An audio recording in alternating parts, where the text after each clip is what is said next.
रहूं परदेश में, श्रृंगार क्रीड़ा छोड़ दो, पर गृह गमन उत्सव तथा परिहास से मुख मोड़ लो।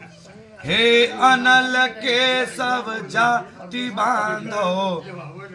और कहते हैं कि मैं अभी संकल्प ले रहा हूं कि मैं आपके सातों वचनों को मानूंगा, लेकिन पहला वचन क्या है कि जब मैं रहूं परदेश में, पति घर से बाहर चला जाए, ठीक है, अगर 16 दिन तक घर पे वो पति नहीं आता किसी वजह से, किस कोई कार्य से, उस समय स्त्री को कहा जाता है संस्कृत में प्रोषित भरती का, अर्थात मतलब कि 16 दिन तक जिसका पति घर से बाहर हो उसको कोई भी श्रृंगार नहीं करना चाहिए, ठीक है। अगर एक ही दिन के लिए घर से बाहर गए तब आपको कुछ प्रमुख श्रृंगार करना है, चूड़ी बिंदी सिंदूर, उसके अलावा कोई श्रृंगार नहीं करना है। जब पति घर पे रहेगा तो आप 16 श्रृंगार करिए, लेकिन अगर पति देवता घर पे नहीं है तो स्त्री को श्रृंगार के लिए वर्जित किया गया, ठीक। अब विचार करिए कितने लोग ऐसा करते हैं। हमको लगता है कि शायद 100% में 1% परिवार ऐसा हो जहाँ ऐसा होता हो, ठीक है। तो जब मैं रहूं परदेश में, श्रृंगार क्रीड़ा छोड़ दो।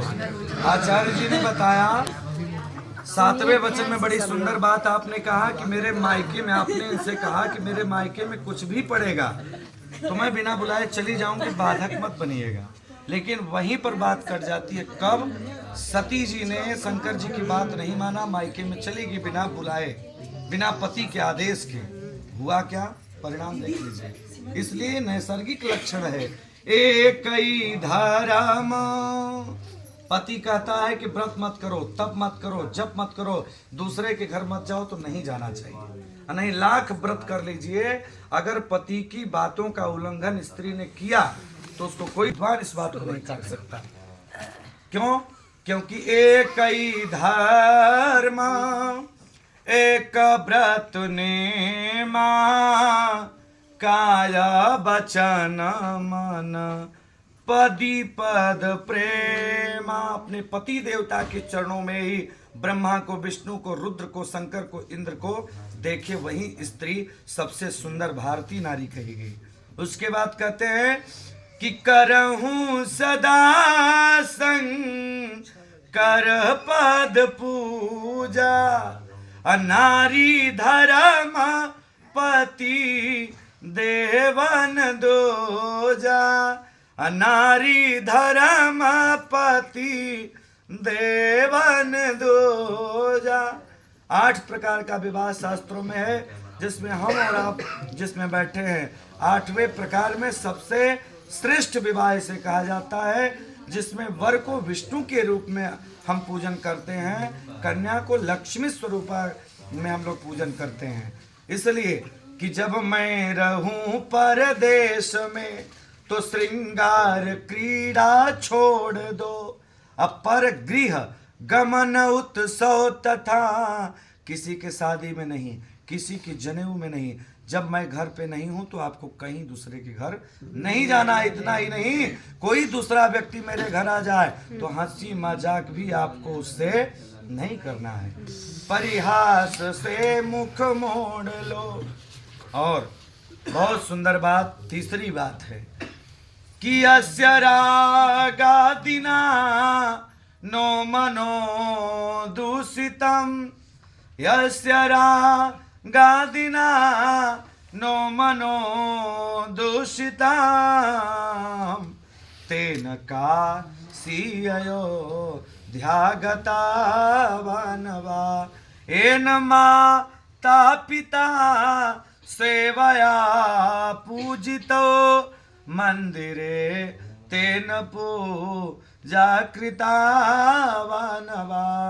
अभी आपने तीसरी बात में, चौथी बात में बड़ी सुंदर बात कहा था, 7 वचनों में चौथी बात बड़ी सुंदर है कि आपके द्वारा जो धन कमाया जाएगा उसकी मालकिन आप होंगी, लेकिन कब होंगी? जब आपकी बात मानेंगी। तीसरी बात, येन माता पिता सेवया पूजितो मंदिरे तेन पूजा कृतावा नवा। आपका नैसर्गिक लक्षण है कि अगर 12 बजे रात को भी हमारे माता पिता को पानी की आवश्यकता होगी जल की आवश्यकता होगी। हमारे घर में अतिथि बहन बेटी आई हैं, अगर किसी चीज़ की आवश्यकता हो गई तो रात में भी आप ये नहीं कहेंगे कि मैं नहीं दूंगी, तब तो मैं आपकी सारी वचनों का पालन करूंगा। क्योंकि दुनिया में बहुत सी पूजा है, लेकिन माता पिता की पूजा से कोई बड़ी पूजा हमारे लिए नहीं है। दुनिया में अगर कोई सबसे श्रेष्ठ है, कुंभ में स्नान करने से जो फायदा नहीं मिलता है उतना माता पिता के वचनों की सेवा करने से मिलता है। अपना सास के खाना नहीं दे तो कुंभ नहाए जो मैं तो अभी नहीं गया, मैं अपने गांव में यज्ञ कर रहा था, हमारे ग्रामवासियों ने मुझे आशीर्वाद दिया, तो हम धर्म कर रहे हैं। इससे बड़ी यज्ञ कोई है जिसमें हम लोग बैठे हैं विवाह में? इससे बड़ी दुनिया की कोई यज्ञ नहीं है, कोई यज्ञ नहीं है। सबसे बड़ा यज्ञ है कन्या का विवाह।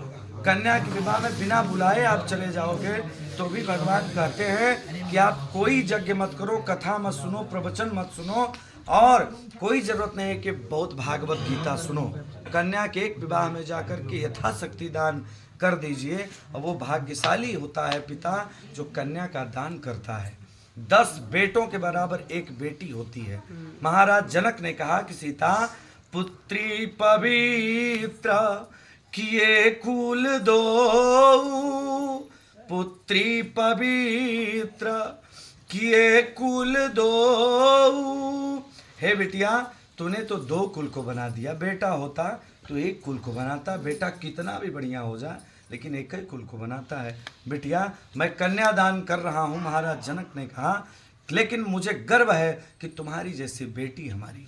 हर पिता की बहुत ही अंतरंग कोई होता है तो बेटियां होती हैं। तो आप जिस प्रकार कन्या का दान किए, अब वचन चौथे वचन में वर महोदय कहते हैं कि ठीक है, मैं 7 वचनों का आपका पालन करूंगा, लेकिन ये जान लेना कि गृहस्थ आश्रम में कुछ चीज़ें हैं उसका आपको ध्यान देना पड़ेगा। एक हमारे बड़े अच्छे कवि हैं, वो लिखते हैं, मिर्जापुर के ही हैं, कि अतरे खोतरे जे करे दुवरे, आहराय तिथि का जोरायल नहीं। भाषा समझिएगा, कभी जभी अतिथियों का आना भी हमारे आपके घर में जरूरी है। ब्राह्मण, पुरोहित, गुरु, कन्या, बेटी, दामाद, सब घर में कभी कभी तो ये महसूस नहीं होता कि हम अपने घर में नहीं गए हैं। माता जी हैं यहाँ पे, अभी साथ अभी उपस्थित नहीं है, माता जी हैं, भाभी जी लोग हैं, चाय पानी नाश्ता इतना कि हम लोग कर नहीं पाते।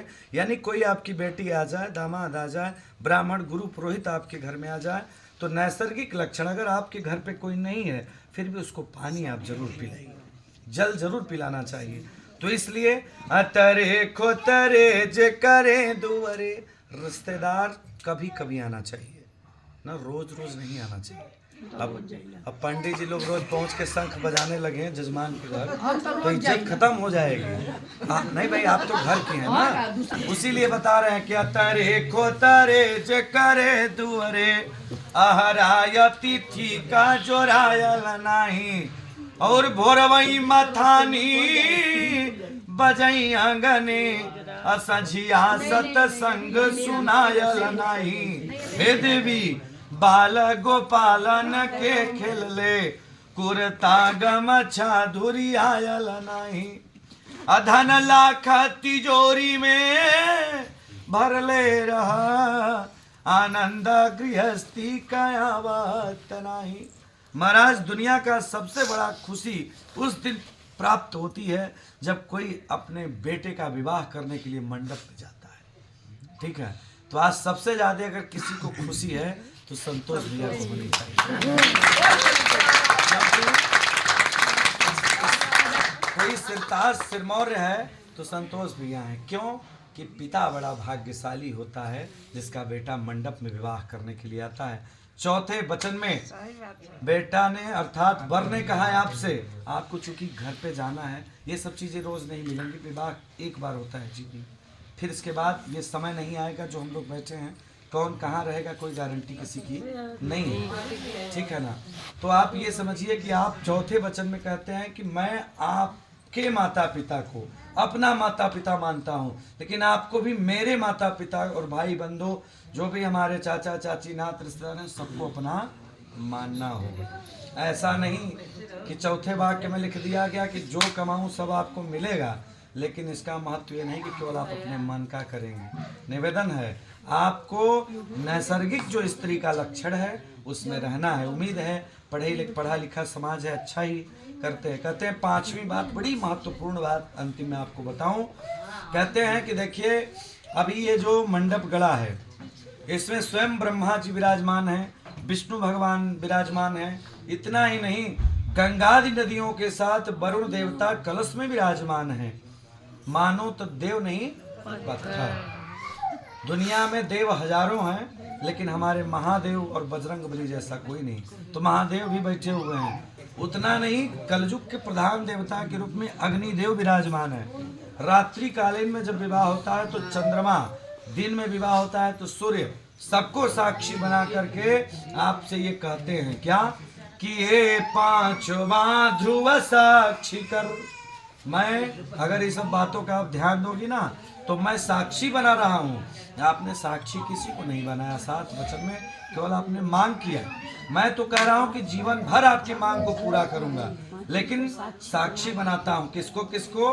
ये पांचवा ध्रुव साक्षी कर, करता प्रतिज्ञा जया, मेरे हृदय तेरे हृदय, मम बांधवों की वृष्टि हो।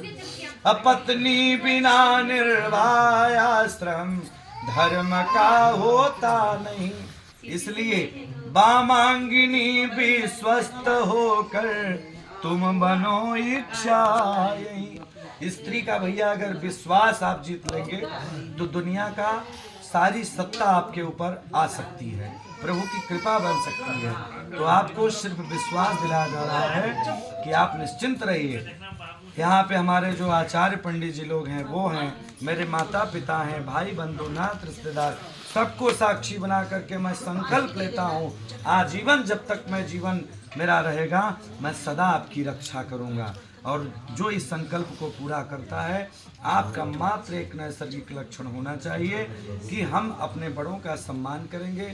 निवेदन है, पति पत्नी क्या है, ये अभी लावा देखिए आप, ये जो अभी धान का लावा होता है उसको व्यक्ति खूब भूनता है फिर भी वो धान का लावा छोड़ता नहीं है। तो धान कुछ न कुछ उसमें लगा रहता है ना।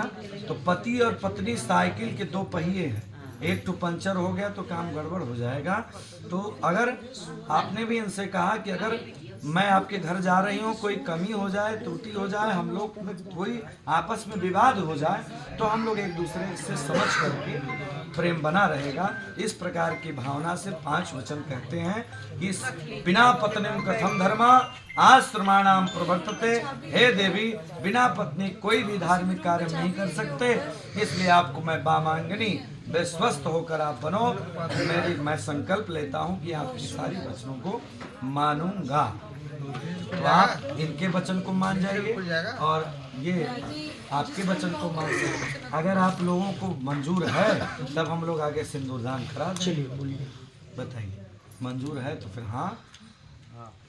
जय नमः पार्वती पते।